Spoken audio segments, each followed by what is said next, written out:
Hello, guys and gals, and we are back with another book review. And I've done two of these back to back so far. I've done book 2, 3, and 4. And I went from waiting just a day before I needed to do these reviews to doing a whole bunch of these in a row. I guess so I could unclutter my mind a little bit. So, anyways, this is book 4 of the Wings of Fire series. It's book 4 in the first arc. So, arc 1, book 4. Anyways, the Wings of Fire is composed of 15 books so far, and every 5 books is an arc. So books 1 through 5 is an arc, books 6 through 12 are an arc. No, duh, I can't even do math. It's too late. It's 1:47. My brain isn't working. Books, sorry, 6 through 10 would be an arc, and books 11 through 15 would be an arc. Or 10 through 15. It would be 11 through 15. That's right. 11, 12, 13, 14, 15. Okay. Yeah, math centers are not working today. But that really isn't important right now. It just shows I really need to unload my brain. And all the information that is up there. And once I make this book review, then that's another little space in my brain that I can basically clear out. So, anyways, I'm going to preface this by saying what happens at the end of this book.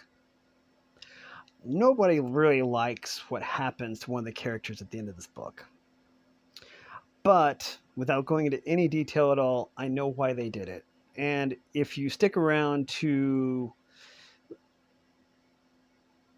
the video after book 5, where I go over all the spoilers in the book, I will explain why it happened. In my opinion, because I'm only guessing.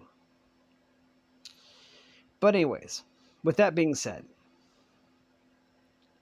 this book picks up... Okay, sorry. Total reset here. This is Wings of Fire, The Dark Secret. This is book 4 of the Wings of Fire series, franchise. And it picks up where book 3 left off, except from Starflight's perspective, and he is the Nightwing. Basically, what happened at the end of book 3 is Starflight was dragon napped, basically taken to the Nightwing hidden kingdom, whatever. It's not exactly like the Rainforest hidden kingdom. It's quite the opposite. Where the Nightwings actually live is actually a horrible place, with an active volcano and lots of smoke and nothing to eat, and everyone is sick because of all the smoke. So yeah, it's not the best place in the world to live, especially when you're used to living in the rainforest where you get plenty to eat. Most of the dragons there are starving, and so yeah, not a very nice place to visit. So yeah, we pick up with Starflight this time, and during this book, he does meet another dragon there named Fate Speaker.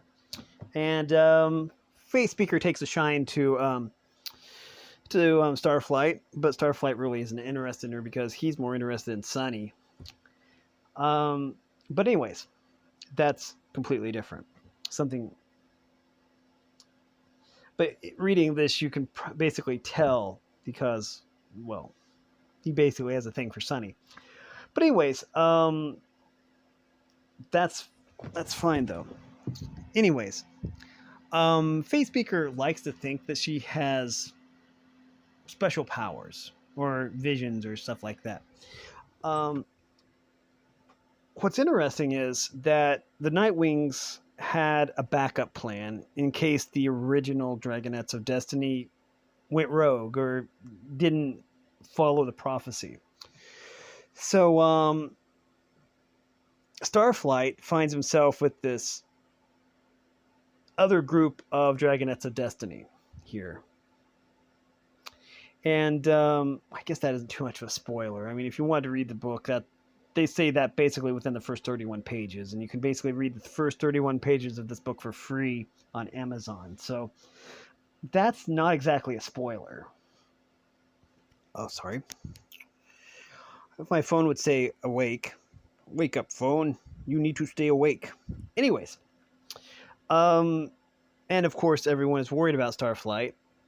You don't know that because everything is only from Starflight's perspective, except from the epilogue and the prologue and the epilogue. That's the only time when the perspective moves, and you basically find out what's happening everywhere else.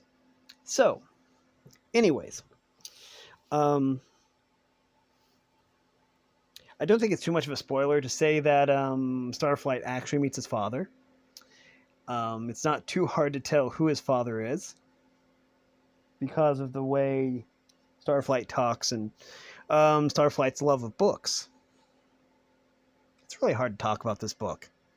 It really is because you know, if you know what happens at the end of this book.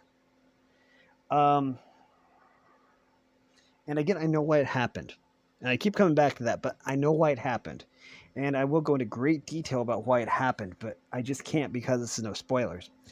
But anyways, so yeah. All I'll say is that Starflight does end up finding a way to communicate with the Dragonets of Destiny. Anyways. And a lot of things happen, basically. Things get a lot worse on the... that's saying a lot. If things are getting worse on the Nightwing Island, then you know things are bad because they were bad to begin with. But yeah.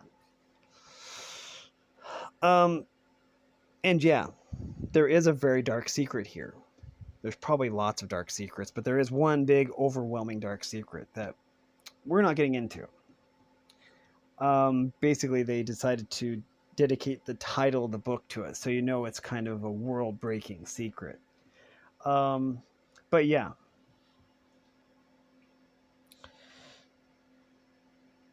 Yeah. So, anyways, all this time, there's a bunch of things that are going on with Starflight just trying to survive, in this hostile environment, with false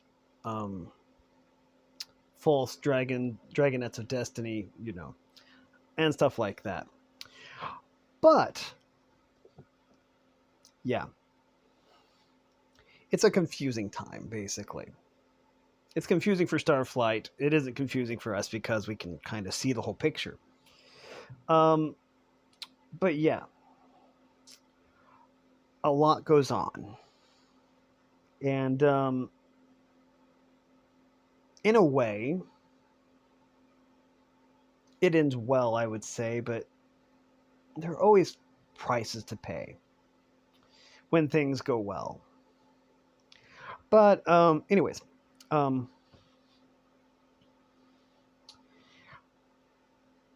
yeah.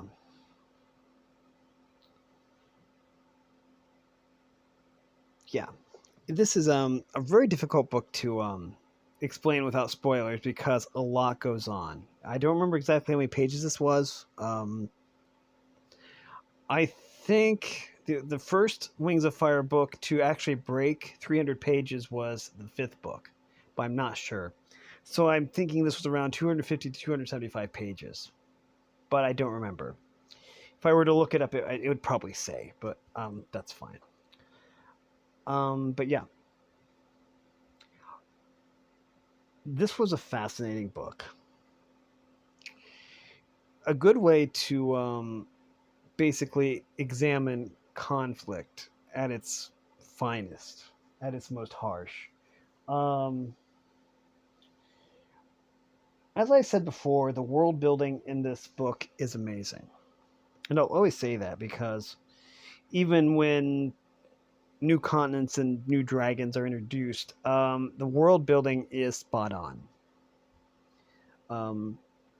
The characters are always very well thought out, to the point to where even in book 14, even in book 14, you're making connections back to book 1, which is kind of amazing. There aren't really even any, what I would say, are any continuity issues really either, which is also amazing. But yeah. Yeah.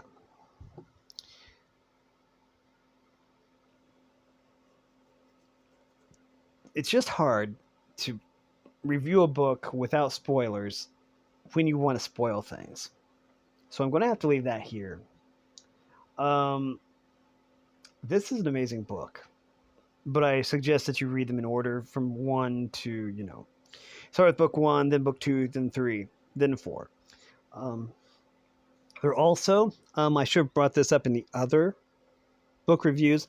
There are graphic novels. If you don't like reading full-length books, there are graphic novels too. I want to say the first 7 books, maybe 8. Oh, wait.